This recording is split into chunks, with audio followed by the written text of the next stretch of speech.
జగత్ మిథ్య అని చెప్పారు. గురుదేవ్ ఇప్పుడు వేదాలు ఇంపార్టెంట్ కదా, వేదాలకి అన్ని వచ్చాయి కదా, మరి సంహితాల్లో, బ్రాహ్మణాల్లో, ఆరణ్యకాల్లో మరి సగుణోపాసన ఎందుకు చెప్పారు గురుదేవ మరి?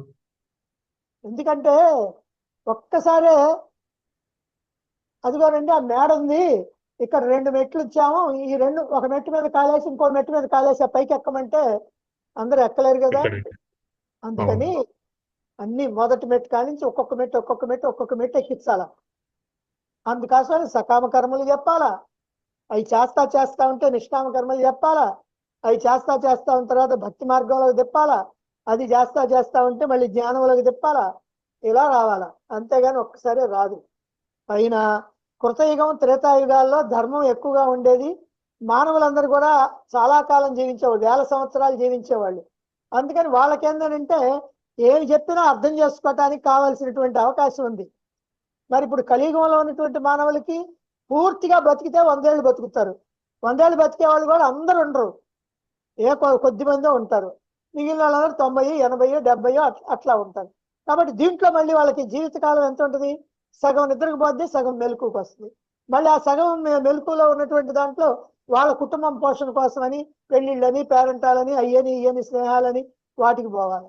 మరి ఎంత ఉంది నేర్చుకోవటానికి టైం? మరి ఈ కాస్తలో ఒక్కసారి ఇదిగో నువ్వు మోక్షాన్ని నేర్చుకో, ఇదిగో మోక్షం ఎట్లా అని అంటే ఎవరికి కావాలా? ఇప్పుడే మనకి తెలుసు కదా, అసలు భగవద్గీత వినటానికి రండి అని అంటే ఎంతమంది చెప్తే ఎంతమంది వస్తున్నారు తెలుసు కదా. మరి ఇలాంటిది ఎవరు వస్తారు? అదే మీకు ఇదిగోనండి ఈ దీపంలో 2 ఒత్తులు వేయండి, ఫలానా నూనె పోయండి, మీకు బాగా కలిసి వచ్చింది అని అన్నారు అనుకోండి, బ్రహ్మాండంగా చేస్తాం.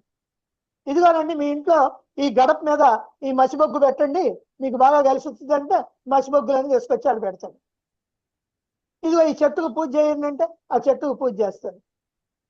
అంటే వీటికైతే బాగుంటుంది, కానీ ఈ మోక్షాన్ని అందుకోవటం అదే మాకు వద్దులేండి, అసలు వద్దులేండి అంటారు. మోక్షం అంటే మేము అందుకోలేములేమా అని కాదు, మాకేం అక్కర్లేదండి మోక్షం. మాకు కావాల్సింది ఏంటంటే మాకు డబ్బు కావాలా, మాకు బంగారం కావాలా, మాకు ఇల్లు కావాలా, మాకు తోటలు కావాలా, మాకు భూములు కావాలి. ఇయే అయ్యొచ్చే మార్గం చెప్పండి ఏదైనా ఉంటే కష్టపడకుండా అని అడుగుతారు. కాబట్టి అన్నీ చెప్పుకుంటా రావాలి, తప్పదు.